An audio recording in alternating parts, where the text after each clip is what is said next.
Okay.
All right.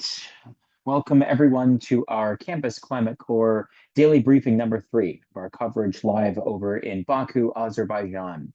I want to thank everyone for following along with our daily broadcasts. And as always, if you have any questions, comments, or concerns, please feel free to make that note inside the comment section, regardless if you're watching on YouTube Live or Instagram Live. We do have someone monitoring those, and they will be happy to share them with us, and we'd be happy to answer them. We also have numerous technical experts that will also be joining us today. So if you have a question that's more technical, we can direct it towards the appropriate person. Anyway, today, and I'm going to go ahead and share my screen so we can showcase what exactly happened on the ground over at COP.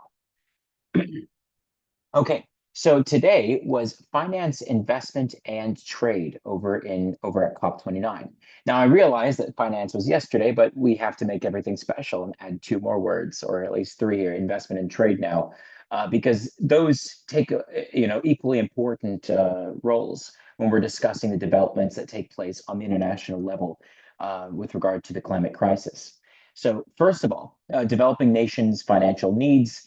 Today, economists stress the importance of developing countries needing at least 1 trillion annually by 2030 to tackle climate change successfully, and that the success of COP29 does hinge upon wealthy countries, private investment banks, and of course the private sector, and agreeing for a new annual funding goal. So nothing was actually achieved today, but there is highlighted concerns based upon the science and based upon the facts that developing nations will require a significantly higher budget than previously determined or designed at previous COPs, which is incredibly important because this demonstrates that economists are the ones ringing the doorbells, ringing the bells saying, if we don't want these developing nations to emit all of this carbon, to emit all of the industrialization carbon, then we simply need to invest more in them, at least 1 trillion annually. Now, in previous COPs, that number had been floated as something between 200 million to 500 million. However, many of the actual scientists have been saying for a long time that those numbers are way too low, and economists are now just getting on board, agreeing that this 1 trillion number is the correct number. Increased climate financing pledge. So major development banks, including the World Bank today, committed to raising at least 120 billion annually to support low and middle income countries. So we were discussing a moment ago how at least 1 trillion is needed annually by 2030 to tackle climate change effectively in developing nations. Well, the World Bank has essentially committed to at least 120 billion of that, which is essentially about 10% or a little over 10%. 12% of that full number. There is additional contributions that need to be made from those nations and corporations. Diplomatic withdrawals. So 2 nations today, or at least a nation yesterday, a nation today, have withdrawn from COP29. Those are Environment Minister Agnès Pannier-Runacher, who canceled her appearance today following the remarks by the Azerbaijani president about France's overseas territory.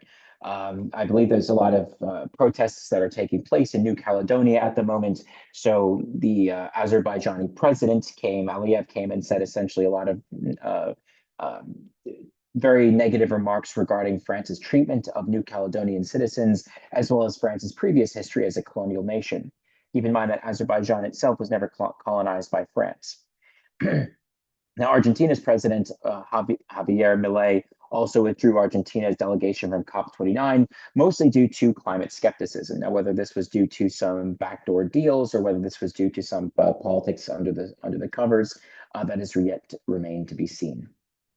Now, there have been some new calls for higher unified action. However, they don't seem to be taking place at this COP29, both as France being one of the major technologically innovative centers for the climate crisis, as the fact that they've withdrawn, as well as Argentina withdrawing, are calling or are essentially having some major issues, or at least calling into question the legitimacy and validity of this COP29.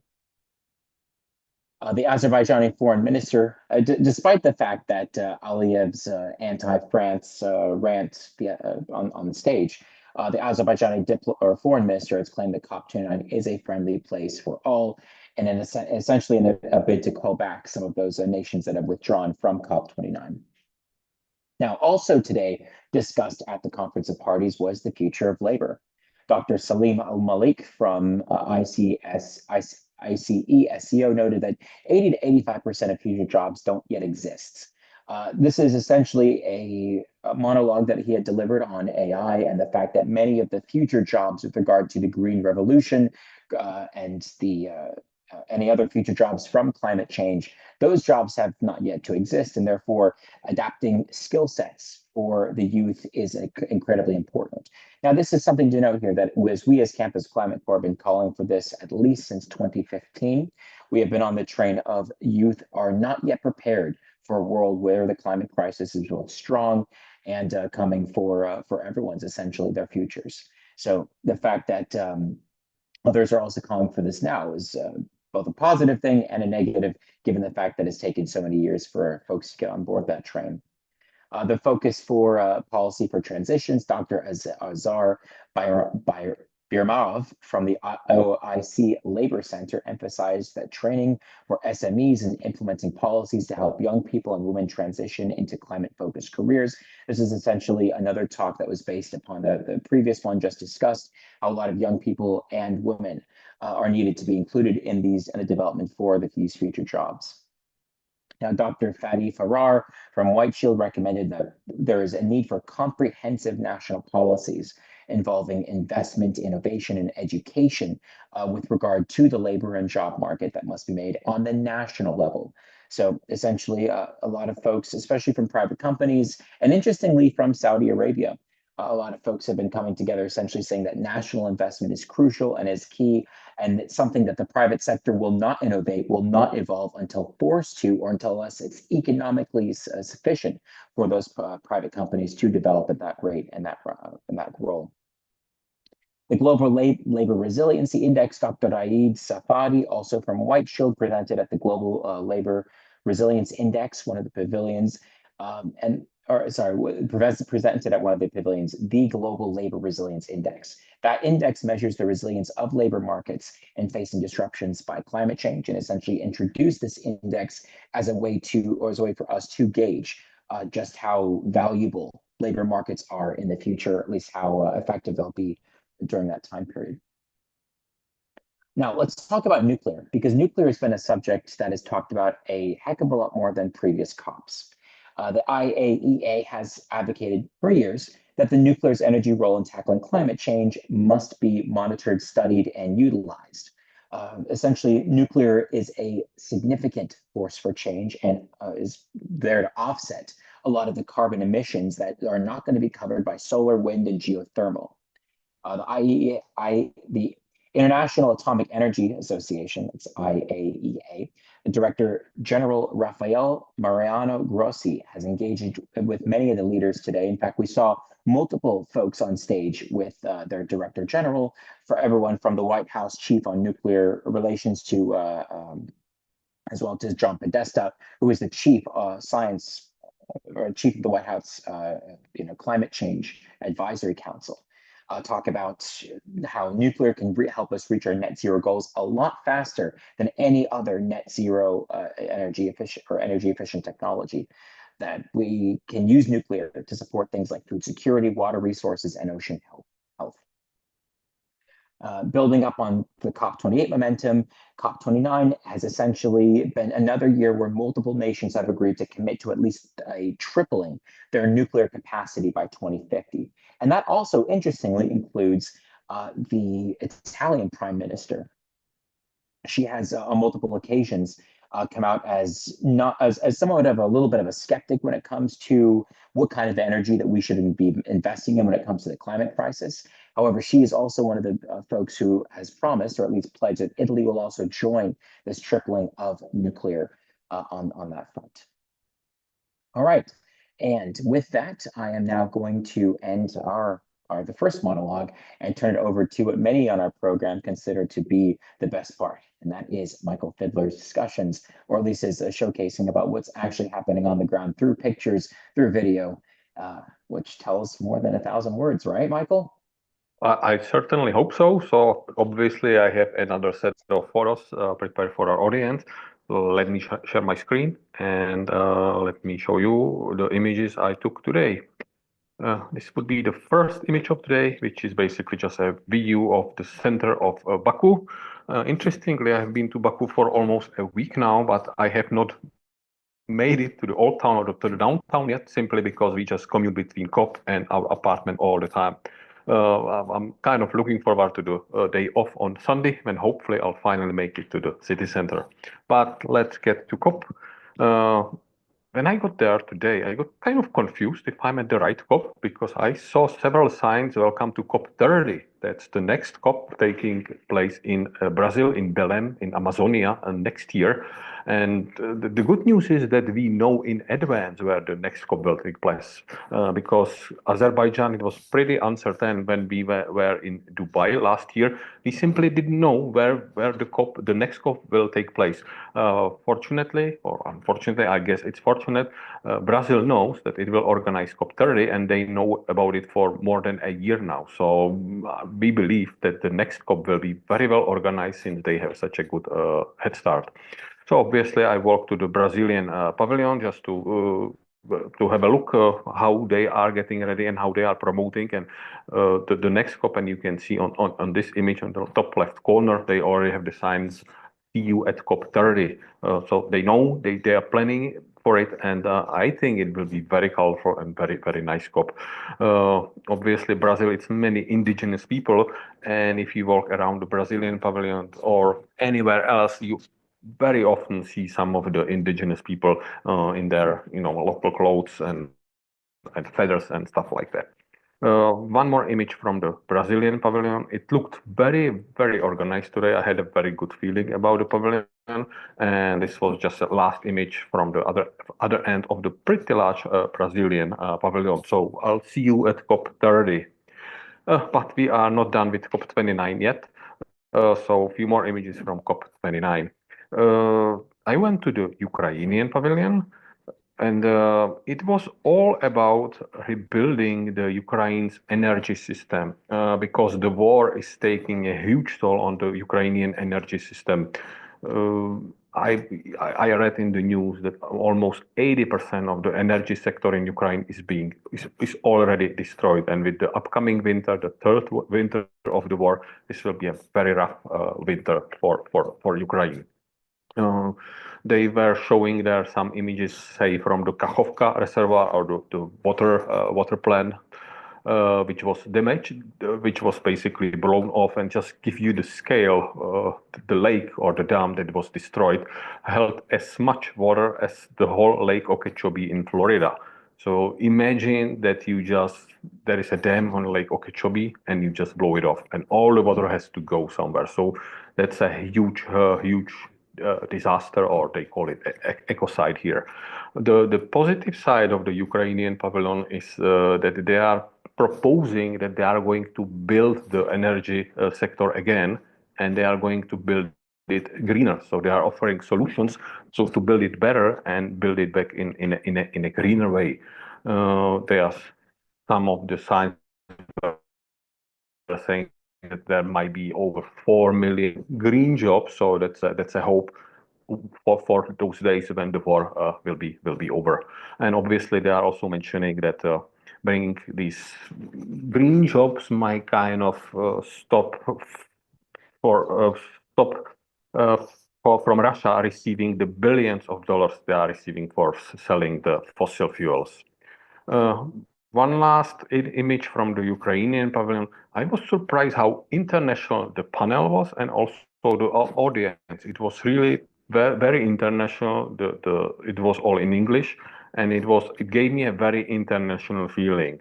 So just to compare, I walked another 30, 40 meters, and I ended up in the Russian pavilion just to compare. And it was today about the just energy transition report for BRICS countries. It was all in Russian, and the audience seemed to me, when I was looking at the participants, it seemed to me that it was only Russians as well. Maybe there were some participants from the BRICS countries, but my first impression was just all Russian. It was kind of, frustrating. And right next to the Russian pavilion, there is the Polish pavilion. When I saw it yesterday, it was kind of empty. There was just the Polish flags, and for some reason, the Polish pavilion is gone. I don't know if it's a sign that Poland will also withdraw its delegation. I don't think so. But maybe this image should just go along with what Rob was saying about the French and the Argentinian delegation that they are withdrawing. So this is an image that should just document that. The impression from the pavilions, I was kind of feeling good and then bad because it's like it's coming in waves. So if I want to improve my mood, I go to the Japanese pavilion. They are just great. They have so advanced tech stuff there that I can just take one of the exhibition at the time. So today I looked up on the exhibition that is already, they are planning for recycling the solar panel cover glasses, and they were showing how they are recycle these solar panel cover glasses. They already have the technology functioning, and they are simply ahead again. And one more slide from the Japanese pavilion. I think they are really ahead of everybody else, because if you can go walk to the pavilion, you can watch it online, or you can actually join a Zoom webinar of each presentation they have there. So you don't have to physically be here at all. You can watch the Japanese pavilion or the presentation through Zoom. I have not seen it in another pavilion yet. Now, then I decided to leave the pavilions area, and I bumped into this demonstration. It was the motto was defund genocide. So when I looked it up, and please let me just read what's their statement. We people believe that certain government is complicit in war crimes against this certain nation civilians in a certain region by continuing to support certain government by arming its military forces and by giving this certain nation the means to massacre the other certain nation. I know I said certain at least 7 times, and it was also case in this specific demonstration. I will not use the name of the nations which are meant by the word certain. I guess it's because of the UN policies, most likely. So I never heard the names of the nations, but it's pretty obvious what nations that is. But I'll stick with the theme of the demonstration. I will simply not name the nations. It looked like in some of these images, it might look like it was getting kind of wild, and it could, escalate. But it was very calm, very quiet, and not really very large. It looks like this, that there were many people, but half of the people just walking by because it was in one of the corridors, and they were kind of blocking the corridor, half of the corridor. So it was kind of difficult to walk around. Then I walked to the plenaries because there is always somebody famous who you can meet. So at this image on the left-hand side, that's the COP29 President Babayev. And maybe people caught him during a break because he was taking some selfies. He was also talking to some of the activists there. It was really only very short talks, but he was around, and it gave me a good impression about him. Just so he was there, and he was available for few quick chats. And then I sat in the plenary, and as Rock already mentioned, today it was about business and investments and finance and the other words that he used. So I listened to a few of the presentations there, and I think I have only one image, and it was, I spent there maybe 40 or 50 minutes, and I just wrote few notes down, and it was about mobilizing the trillions of dollars that are needed. There were used often, very often there are used terms like public-private partnership and strategic investments and sharing the knowledge and technology and so on. Maybe the message to take home from all these sessions was, I wrote it down, let me cite, manage carbon the way you manage your money. So that's what businesses think, how they should manage carbon, manage it exactly the same way like they manage the money. I guess Rock will probably want to say something about that, but I leave it to you and a little bit later. One more topic I wanted to mention is AI. I don't want to say I'm disappointed, but I have not really seen much of AI stuff here going on so far. I discovered this AI little booth where some, I think it's Swiss organization, they are presenting an AI tool which is talking about the SDGs, so the Sustainable Development Goals. So I wanted to test it, and to be honest, it failed during my first question. I just was lazy, and I asked if I can chat with the AI in my native language. I just didn't want to do it in English, and it failed immediately. So I was kind of disappointed because when I asked how it works, it's really just the GPT, which is trained specifically on the SDGs. So nothing that fancy, and if you want to chat in with GPT in any language, it's not a problem. So I was kind of disappointed, but maybe I did not really get how this worked fully. Then I went to another room, and it was related to AI. So the presentation was called AI for Action and Climate Solutions. What impressed me or what disappointed me was that it was half empty. I was thinking that the room will be packed, that it would be so full. It was really half empty. But I stayed there and listened there for a while. And the topics that they were discussing there were mostly, I wrote it now, it would be about adulting AI. They were basically saying that the AI is not there where it's needed to be. They are still improving it, and we need to wait for a while before it really reaches the result that we are hoping for. They were talking about various issues with the training time, that AI needs quite a bit of time to get trained, but as soon as it gets its knowledge, then it delivers the results very fast, very fast. There was also the gentleman in the middle or on the right-hand side. He was from Google. As he introduced himself from the philanthropic arm of Google, and he praised AI for being very good in organizing data and making predictions. And he also talked quite a bit that some of the tools that Google is providing are not commercials, not commercial, so they will be free to use. And one more thing that really caught my attention, that they highlighted the fact that AI can produce unbiased information. I I disagree with that, because if you ask AI a certain way, you get a positive answer. If you just a different way, you get a negative answer. So I don't think it's so unbiased, but as they were saying, they are still adulting the technology, and hopefully next year at COP30 it will be for the down the road. And the very last presentation I attended was an IPCC side event. It was a busy day with the demonstrations and with all the business and trillions of dollars. So I went to this session on purpose, because these are the scientists. They are from IPCC. That's the UN body, I believe, 100%. These are people who are super smart and who deliver the information the way I would expect it to be delivered. If you just look at the slide on the left-hand side, it makes sense. I just look at it and I understand every single word of it if I read it. I look on some slides from some other presentation, it's so complicated and so complex, but in reality, maybe it's not. But these scientists, what they say, that really makes sense.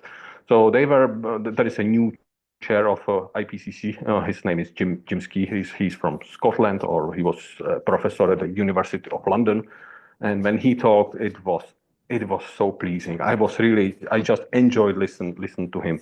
So basically, what they were saying is that they are preparing a new special report, or the assessment report, the IPCC AR7, and they were just showing the timeline or the schedule. So we have probably 2.5 or 3 years before the new report will be presented. But if you see that how long or how much time they spend on it and how many super scientists are included in the process, it makes me believe that what they say is really, really true.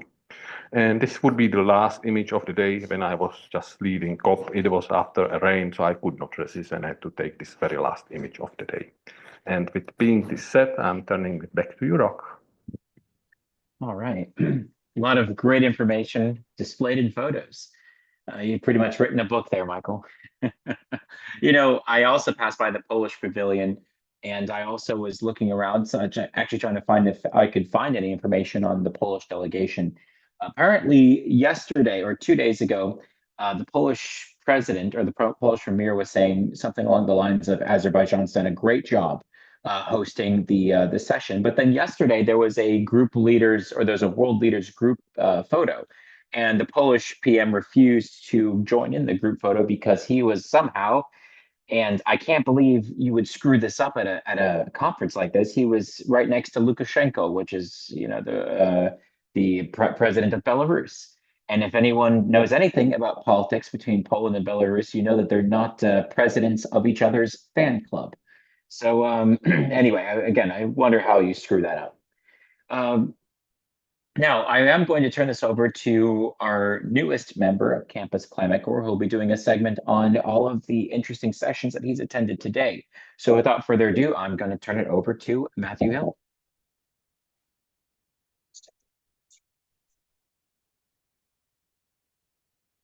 Right. Hello, everyone. It is so awesome to be speaking in front of all of you today. And like Rock was just saying, we are seeing a whole lot of really cool stuff at COP29. So, like Rock was just touching on, there are a lot of politics going on at these conferences, and it can be a little bit confusing, a little bit overwhelming, and a little bit disappointing to hear about all of that stuff. And so, if you've been keeping up with what Rock has been saying, what the news has been saying, you'll hear that Argentina just withdrew its delegates. Just today, France pulled out its delegates because of the Azerbaijani president's comments, and even Biden is skipping the conference. And so all of this is going on, and it can be a little bit disappointing to look at this conference, see all of this politics, and be like, well, what's actually going on? Or is this just a bunch of leaders, doing political infighting? It can be befuddling, and it can be easy to dismiss COP29 as just a bunch of useless politics and greenwashing and stuff. And so when we hear all of these sorts of news stories, it's important to recognize them, it's important to talk about, but it becomes even more important to then acknowledge where most of this conference value comes from, which is from the networking and the presenting and the research conducted by some of the world's greatest scientists that have all come together here to Baku to discuss some really, really interesting projects and topics and things that they are working on, things that they're actively researching and putting out, real science-based technological solutions that are actually going to put forward climate action and help solve the crisis. And so I'm going to share a little bit about that of what I saw today. And so the first thing are some really cool developments with technology called MCDR. And if you're not familiar, MCDR stands for Marine Carbon Dioxide Removal. And if you're watching this conference, I'm sure you know there's a lot of carbon in the atmosphere, and it's not really good for us. And so while we are finding ways to stop putting more carbon out into the atmosphere, it's also important to look at ways we can deal with the carbon that's already in the atmosphere and take it away. And so carbon dioxide removal is how we do that. So MCDR, marine carbon dioxide removal is a process by which CO2 is taken out from the atmosphere and it's stored into the ocean. Now, the ocean acts as a carbon sink. It can store all of this carbon to a certain point. It can store all of this carbon without a lot of adverse effects. So there's a lot of opportunity here to remove stuff that's already been polluted and to store it somewhere.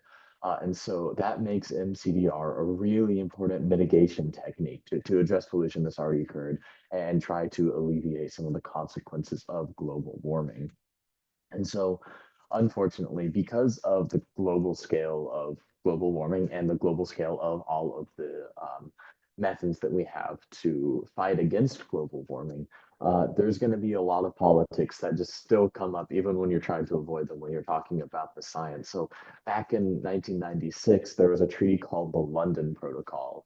And it was pretty good. It was established to lessen ocean pollution, and there was a lot of good things that came because of it. However, an unfortunate side effect of that was that there was a lot of fear about MCDR, about whether it would kind of harm the oceans in the long run, sort of things like that. So MCDR for a long while did not receive any investment, didn't really receive a lot of public attention.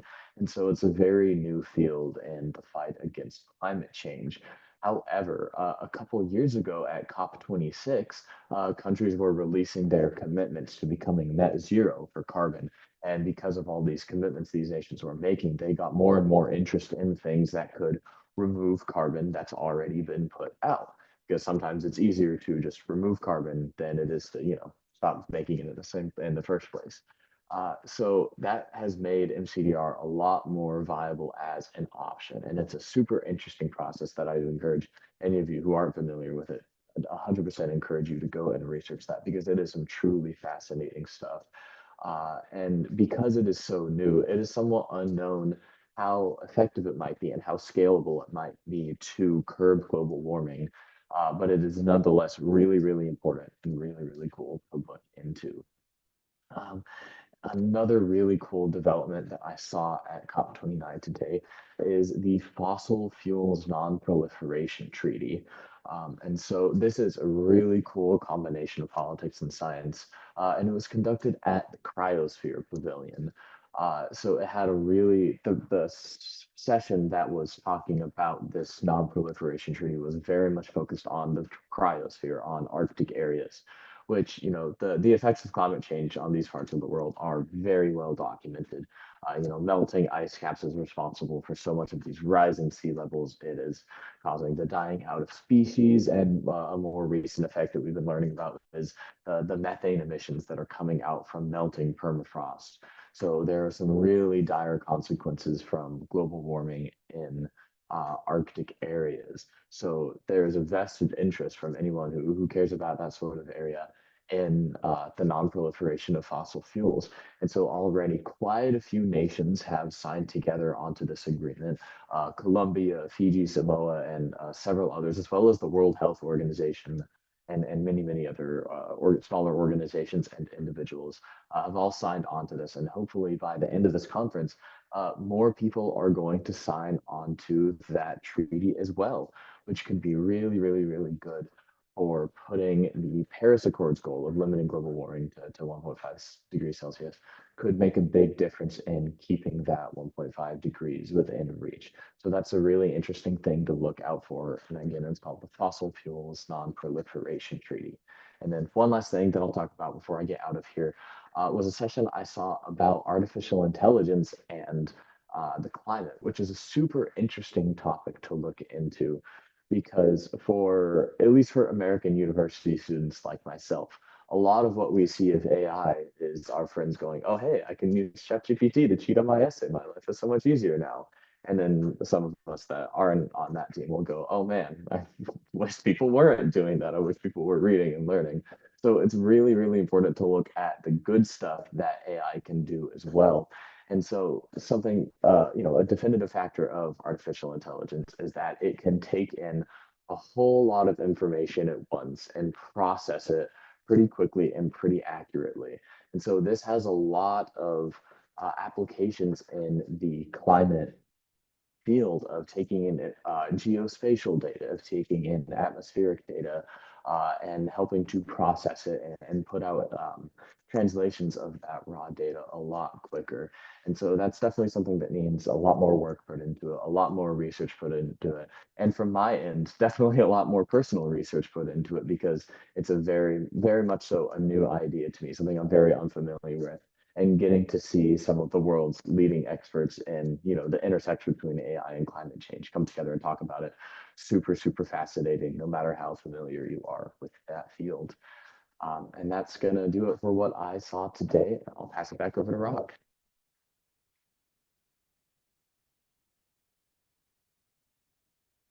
All right. Well, folks, I think this pretty much wraps up our segment here for Campus Climate Corps' Day 3 coverage of the Conference of Parties 29. We encourage you to join us tomorrow as well as next week as we continue our broadcasts to cover everything there is to know about how it's happening over here in Baku, Azerbaijan.